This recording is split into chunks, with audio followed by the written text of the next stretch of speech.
All right, so we're talking about child care facilities, Washington State, Minnesota. As we stand here today at the state capitol, are you aware of any specific instances of fraud as it pertains to child care facilities in Washington State?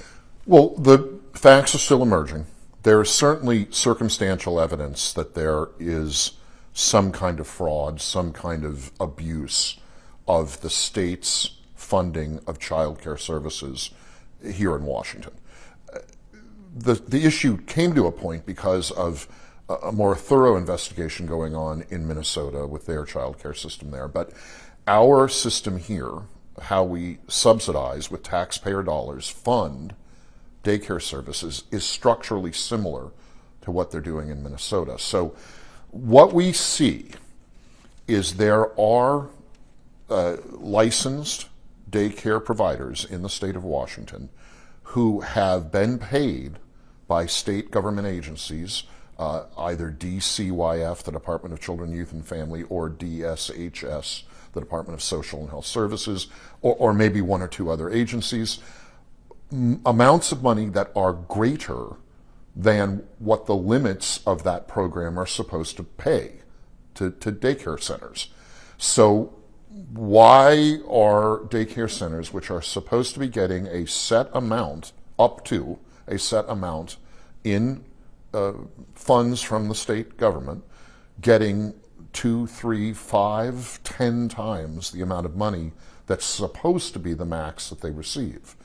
There are a lot of points of interest in this question because the money that is being paid to these daycare providers is a combination of federal and state taxpayer dollars. So the federal government is looking into it as well. We know that Kash Patel, the head of the FBI, Federal Bureau of Investigation, has announced that the FBI is investigating a number of states. And their concern is how the federal dollars are being used or misused. Now, is it conscious fraud? Well, of course, that's harder to prove. We can show there are anomalies, problems in how these dollars are being spent by the state agencies. The facts are still emerging of how intentional this was, how systematic it was, and that is going to take time and deeper investigation to prove. But what we have is prima facie evidence that something is wrong with how these child care centers are being paid by state of Washington government agencies. And when you say we, are you saying your office, or what are you saying you have? The general taxpaying public, a number of whistleblower types, either involved with state agencies or formerly working for state agencies, or people who've worked in the child care industry, have reached out to me with bits of information, much of it taken from public documents. I encourage anyone to go to the website fiscal.wa.gov. It's a state-operated website where a lot of this data is available to the public to see. They're finding this information, the amounts of money paid to daycare centers, which are larger than the limits of the programs are supposed to be. So how is that happening? Why is that happening? What's going on? There is concern, too, that these operators of the child care centers seem to be in kind of clusters. A number of them are physically close to each other across the street or next door, which creates concerns there may be some sort of pattern of misuse of the program going on there. A number of the child care centers have similar or the same contact information, same phone numbers, similar or the same names of the operators. Again, this is circumstantial, but it is problematic. It suggests a systemic problem in how these taxpayer dollars, combination of federal and state, are being granted to these daycare operators. Have you submitted that information yet to any sort of government agency? Not directly, no. But it's kind of the bureaucrat's job to come to me or come to whistleblowers and find them. Now, it's a give and take. It's a back and forth. There needs to be communication both ways. But the agencies in question are the Department of Children, Youth, and Families, DCYF, the Department of Social and Health Services, DSHS, and to some degree there may be some involvement of other state agencies, but those are the two main ones. Those agencies have internal ombuds offices and internal investigative offices. They're supposed to check their own actions. That doesn't seem to be happening. And then, of course, the state has the state auditor, a separately elected of the governor and the attorney general, a state auditor. The state auditor ought to be looking at these payments and trying to understand how they could be, because they don't line up with what law and administrative codes say the limits of these payments should be. You just talked about 3 different government offices. I know that Representative Travis Couture has a bill that he has floated asking for an outside audit of these private organizations that receive public funds. Do you believe that there is enough oversight right now, given what you just said about the 3 different organizations? If they were doing their jobs, there should be enough oversight. The question, which is one we will address at the ledge session coming up, is why aren't they doing their jobs? Why is it taking whistleblowers and people outside of the agency, the normal agencies, to discover from public documents these payment anomalies? Why wasn't that something the state auditor's office picked up? Why wasn't that something the investigative offices within the agencies picked up? This gives some steam to Couture's bill, which says we want to create a new check mechanism, which would be outside of all of that. It would be a separate outside party auditing the payments made to non-governmental organizations, to daycare providers, to non-government entities. It's already problematic because the state generally doesn't do a very good job of tracking the money once the money is granted, given by grant, to these NGOs and these non-government entities. We track money inside the government system, but once those grants are made, whether it be child care or homeless housing or environmental outreach, we don't really check what those NGO groups do with the money, how they spend the money. And that's another concern that's been raised by this recent issue. Some of these operators of child care outfits have been making political contributions to campaigns. Are they using their grant money to do that? If so, that may not be illegal, but it certainly doesn't pass the smell test, and maybe it should be illegal. You saw what the Attorney General said via X a couple of days ago. I also had a long statement from the AG's office yesterday, and there's a question here with the Attorney General kind of in a unique position with being the defender of government agencies and also the investigator. Do you believe that the Attorney General's office can act in an official capacity to investigate this? Well, the Attorney General has flubbed it early in the process here. He's already shown his hand that he takes that first position more seriously than the consumer protection position or investigative position that his office also has. His first statements have defended the agencies, not very effectively in my opinion, but that's the side of the issue he's taken initially. And then he's tried to make this about some kind of race issue or something about an anti-Somali immigrant thing. That's not what it is at all. Yes, a number of these operators, allegedly problematic operators, are Somali immigrants. That's true. The issue, in my opinion, is bigger than the Somali immigrant community or anything else. The issue is in the agencies making the grants to the child care providers. Because you hear constantly in our state that we have these child care deserts, parts of Washington state where there is no child care available. It's not even that it's too expensive, it just isn't there. There's none to have. And what we see in how these agencies, the state agencies, have been operating is they're essentially flooding some areas with too much child care, all in one area, one neighborhood, while other areas have none. This is a systemic problem, in my opinion, of how our state bureaucratic agencies are running the child care subsidy programs. So the fact that some of the operators involved are Somali, okay, that may be an investigative step, but the problem, in my opinion, is bigger than any one community that may be taking advantage of an inefficient and bent system.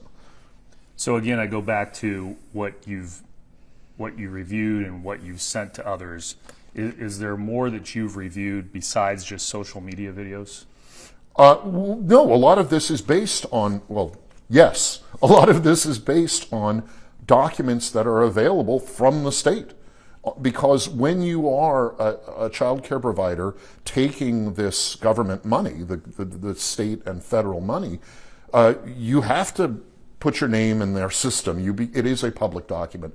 The amounts of money that at least some of these operators have been paid is public information. In fact, troublingly, one of the state senators here in Olympia has put forward a bill that would make it not public information, that would take the information on how daycare providers, child care providers are being paid, how much, when, currently public information, and exempt it from public scrutiny, move it into a secretive file. And I think that's a terrible idea. One of the things, the good things to all this has been an example of whistleblowers and citizens getting involved, looking through public documents and finding anomalies where payments are out of line with what the law and code says they should be, and asking the question, well, why has this child care provider, with the number of children that are covered by its license, with the operations it has on paper been providing, getting an amount of money that's 5 or 10 times greater than what they should be getting according to policy?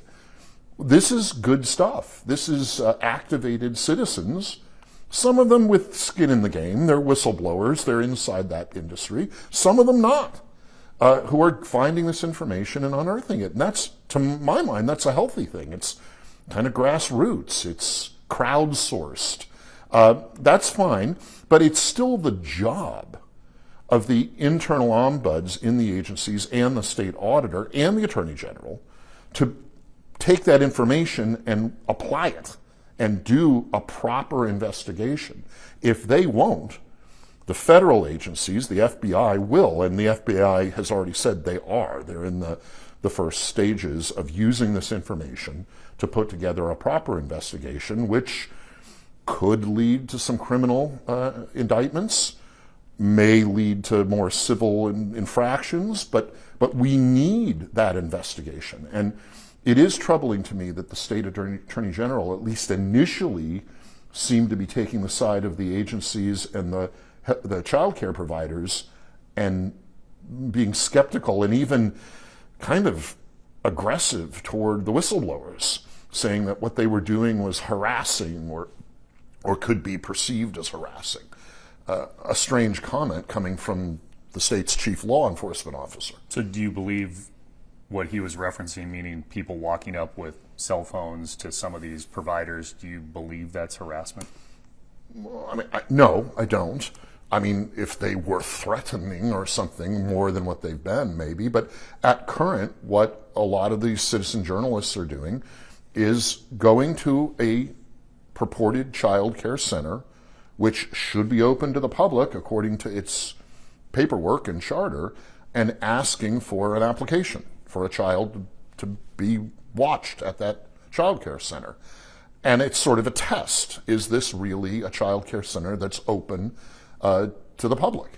And that's what the money from the government is supposed to ensure, that these centers are open to the public and anyone who has a child could walk in, fill out an application, and have their child watched at that child care center.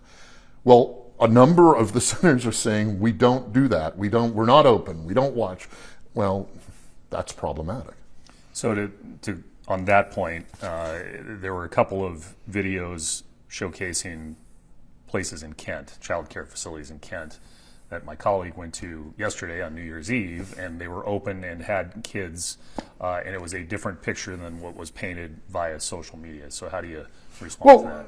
You know, I would hope that most of these operators are open, as they are supposed to be when they take the government money to open. But if there are a significant number that are not, that's where the problem lies. And we've seen that some of these operators that don't seem to be open to the public aren't just receiving taxpayer dollars. The amounts they're receiving have increased recently. In a couple of cases, these are operators who over the past couple of years received, say, a total of $500,000 in direct grant payments from the state government for childcare, for watching kids. And then in the last 6 months have received that much or more. So why are these numbers escalating so quickly in the recent 3 months, 6 months or so? That's of concern too. And you just mentioned the Senate bill. I want to make sure that we're talking about the same thing, and I'm happy to read the statement from her office. The bill that was dropped on December 22nd, the explanation in short, and again I'm happy to read it, is that it was dropped 4 days before those videos in Minnesota, and that the intent of that bill is to standardize the public records law for any child care facility that's run out of a home versus run out of a public-facing commercial facility, and that's what the intent of that bill is. Well, read the bill. There is language in the bill that uses these terms, threatening and harassing, that are very similar to the language, not just similar, the same rhetoric that the state attorney general used about these recent Somali child care center investigative whistleblower videos. So clearly, whether the date that the bill was filed means less to me than this bill is exhibiting an example of rhetoric that says that people who question the payments to child care centers, and again, it doesn't have to be Somali. Those are some of the operators, they're not all of the operators. Anyone who questions these payments made to child care centers is harassing or threatening. Well, no. The language of that bill is problematic. It is activist language, in my opinion, rather than strong public policy language. It is true mechanically that what the bill does is it extends the exemption from public scrutiny of identifying information about operators of commercial child care centers from public view. And certain home-based child care providers already have that exemption, that protection. That is mechanically what that bill does. But the bill is problematic in that if you're going to be taking money from taxpayers, whether you're a commercial building or whether you're out of a home, there has to be some transparency and accountability. While we can be sympathetic to like privacy concerns of individuals, the rhetoric in the bill and the rhetoric that the state attorney general has used in the early stages of the current controversy are very similar. They're activist language that precludes public scrutiny of a public resource, of public dollars being used to subsidize and fund and pay these child care centers. If you're going to take the government money, then you have to be willing to give up some privacy because you're taking public resources. When a legislator runs for office, there is very thorough disclosure information. We have the Public Disclosure Commission, and you have to show the money you bring in and how you spend the money. It's all public information. And if you don't like that, you shouldn't run for public office. I would say there has to be a similar level of transparency and scrutiny over the use of taxpayer money for child care. But it's more than just child care. For homeless housing projects, we have adult group homes that operate in many ways similarly to how childcare operates and get government money for doing that. So you have childcare, you have homeless housing, you have adult group homes, you have all the environmental activism funded by the Climate Commitment Act. In all these realms, there are these grants paid to these private organizations, and then the public loses any scrutiny, any accountability for how that money is being spent. And I think in some ways this child care center issue may just be the first of several issues where the public wants to see more how this money is being spent.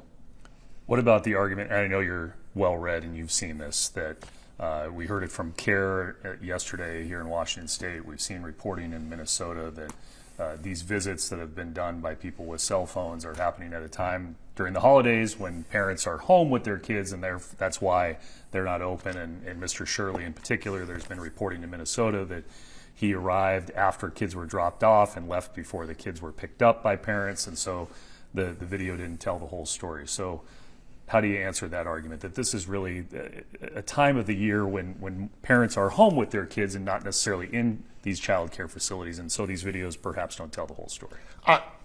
One always has to be wary of the greater context. But the dollars, follow the money, follow the flow of the dollars to these providers. That kind of goes beyond the limits of, is it a holiday break and fewer kids are in a daycare center? This goes to something more substantive, in my opinion. Not only the amount of the payments, as we discussed, but there's this increase in the amount of the payments. And I'm talking here in Washington. This is not Minnesota.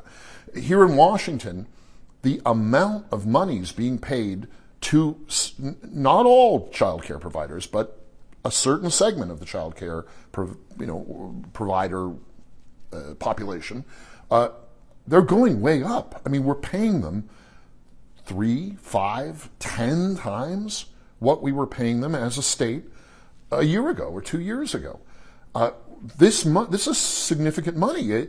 Put it all together, and it's getting into the billions. It's a lot of money that the state of Washington is paying child care providers with not enough accountability for how that money is being spent, where it's being spent. And that's the empowering part of this controversy, is I think there are private citizens who are seeing that they can do something. I hear so often from people in Washington, I feel like I can't do anything. I mean, I vote and the vote doesn't go my way. I sign a petition and the initiative gets overturned by the courts. I feel like I have no voice. I'm not empowered. And the ability of using public documents to scrutinize, to hold accountable how state agencies are spending taxpayer money, I think is empowering of citizens. That's a good thing. So that's part of the reason, too, why I think this bill that would exempt and remove some of this information from public view is so bad. We don't need less public review of this kind of financial information. We need more.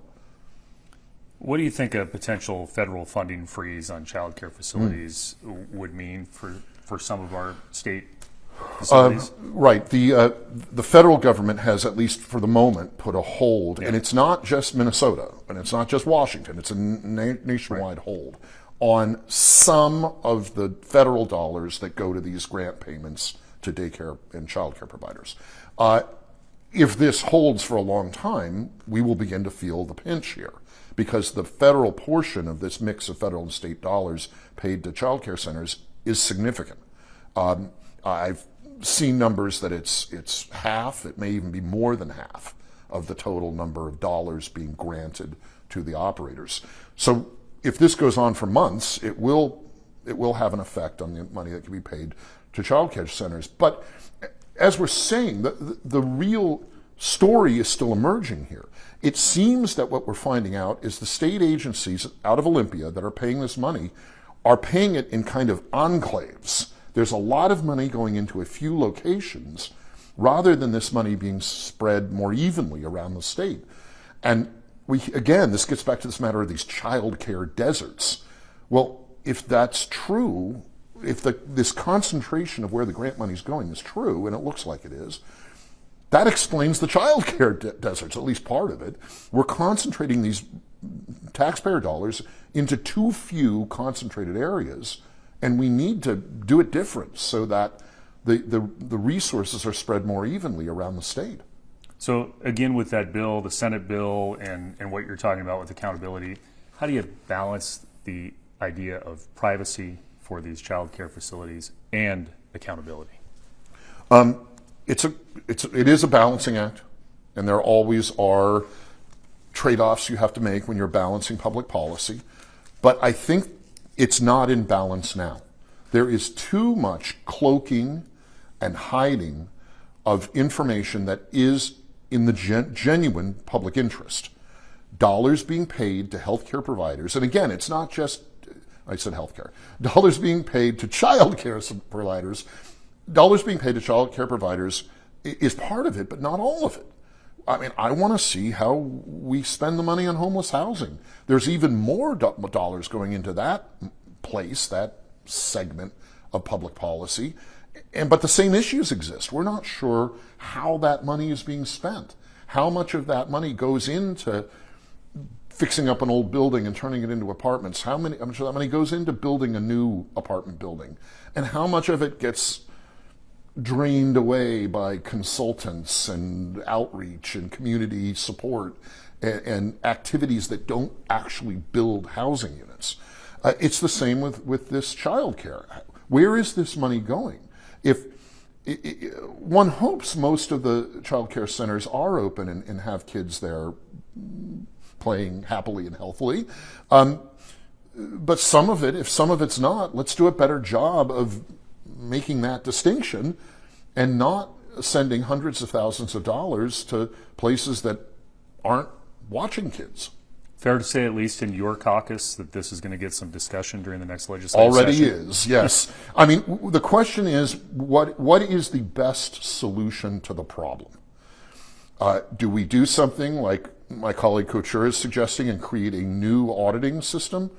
That's one approach. Or do we hold the current auditors, literally the state auditor, and then the internal auditors in the agencies, harder to account, so they need to do a better job of reporting this.